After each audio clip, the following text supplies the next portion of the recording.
datang kembali di podcast Wira Usaha kita, tempat kita ngobrol santai tapi berbobot dengan aku Resi dan aku Nabila. hari ini kita bakal bahas topik yang lagi ramai banget dibicarakan, entah itu di media sosial sekalipun, mengenai konflik Iran dan Amerika Serikat yang ternyata dampaknya bukan cuma soal perang atau politik luar negeri aja ya. Tapi juga masuk sampai ke ekonomi Indonesia dan bahkan memengaruhi para pelaku usaha dan kewirausahaan. Betul banget Nabila. Nah, hari ini kita udah bareng 4 orang keren yang akan menjadi narasumber kita hari ini untuk membantu bahas topik dari berbagai sudut pandang. Halo semuanya. Hai. Oke, sebelum masuk ke dampaknya, mungkin masih banyak orang yang bingung sebenarnya kenapa sih konflik Iran dan Amerika Serikat ini dianggap penting banget sama dunia. Dan bisa dijelaskan sedikit mungkin? Bisa, jadi konflik Iran dan Amerika itu sebenarnya sudah berlangsung sejak lama, berkaitan dengan politik, pengaruh di Timur Tengah, nuklir, sampai kepentingan ekonomi global. Tapi ketika konflik ini memanas, dunia itu langsung khawatir karena Timur Tengah itu adalah pusat produksi minyak di dunia. Berarti kalau ada perang di sana, harga minyak otomatis naik ya?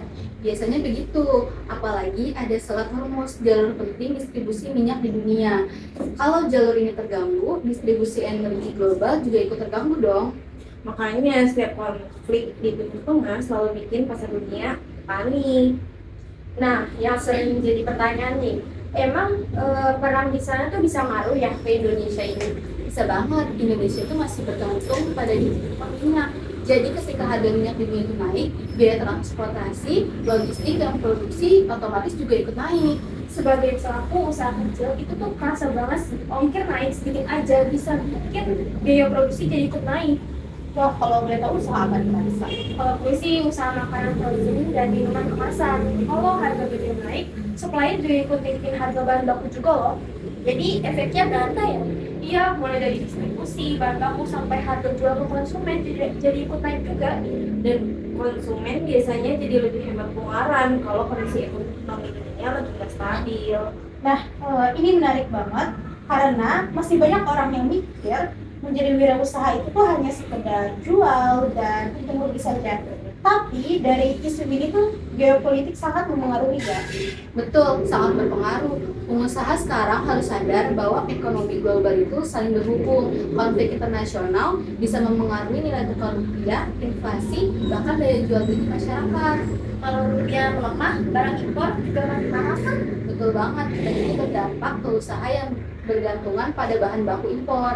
Makanya nih sekarang banyak banget UMKM mulai cari alternatif bahan lokal supaya jadi lebih aman. Berarti konflik ini malah bikin pelaku usaha harus lebih kreatif ya? Iya sih, mau nggak mau gue juga sebagai pengusaha UMKM harus beradaptasi juga. Tapi di sisi lain kondisi krisis juga kadang melahirkan peluang baru ya. Contohnya gimana tuh? Misalnya nih, bisnis digital, produk lokal, atau usaha yang berdasarkan kebutuhan pokok masyarakat saat ekonomi sulit, orang jadi memilih produk yang murah dan praktis.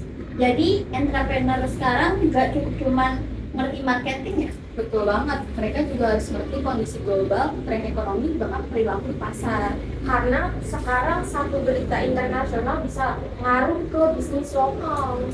Makanya bener banget sih, makanya gue jadi lebih sering baca berita ekonomi dibanding dulu yang nggak tahu apa-apa tentang ekonomi sih. Berarti ini dong udah cocok banget nih buat upgrade jadi pengusaha internasional ya. Guys, Betul banget sih. Masalahnya nih ya, sekarang banyak banget informasi simpang siur soal perang dan ekonomi di media sosial. Iya, kadang ada yang bilang ekonomi bakal hancur total. Kadang ada yang bilang aman-aman aja sih. Makanya itu penting banget literasi digital, jangan langsung percaya judul sensasionalnya aja. Karena kepanikan masyarakat juga bisa mempengaruhi ekonomi kan? Betul banget, kalau masyarakatnya panik berlebihan, pasar bisa makin tidak stabil dong. Nah, dari kalian nih, ada nggak sih tips buat anak muda yang ingin mulai usaha? Apa aja sih yang perlu dipersiapkan untuk menghadapi kondisi global sekarang? Kalau menurut gue sih jangan takut mulai usaha. Yang penting tuh harus siap belajar terus-menerus apa yang mau diusahain. Kalau dari gue sih jangan cuma ikut tren doang ya, tapi cari usaha yang memang dibutuhkan masyarakat saat ini. Penting juga nih punya kemampuan mengatur keuangan dan strategi bisnis. Yang paling penting sih adalah adaptif. Dunia berubah cepat, konflik geopolitik, krisis energi, sampai perubahan ekonomi global akan terus terjadi. Wirausahawan yang bisa bertahan adalah mereka yang mampu membaca situasi dan cepat beradaptasi. Hari ini kita belajar bahwa perang bukan cuma soal militer atau politik, tapi juga bisa berdampak langsung ke kehidupan sehari-hari dan dunia usaha. Betul banget. Dan ternyata jadi pelaku wirausaha di era sekarang ini juga perlu melek mengenai isu-isu global.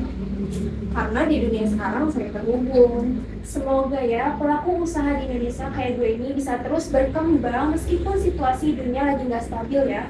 Dan semoga aja masyarakat juga semakin kritis dalam memahami informasi di internasional.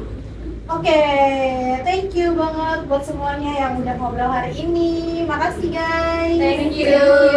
Oke, semuanya sampai ketemu lagi di episode berikutnya. Stay aware, stay creative, and see you next time. Bye.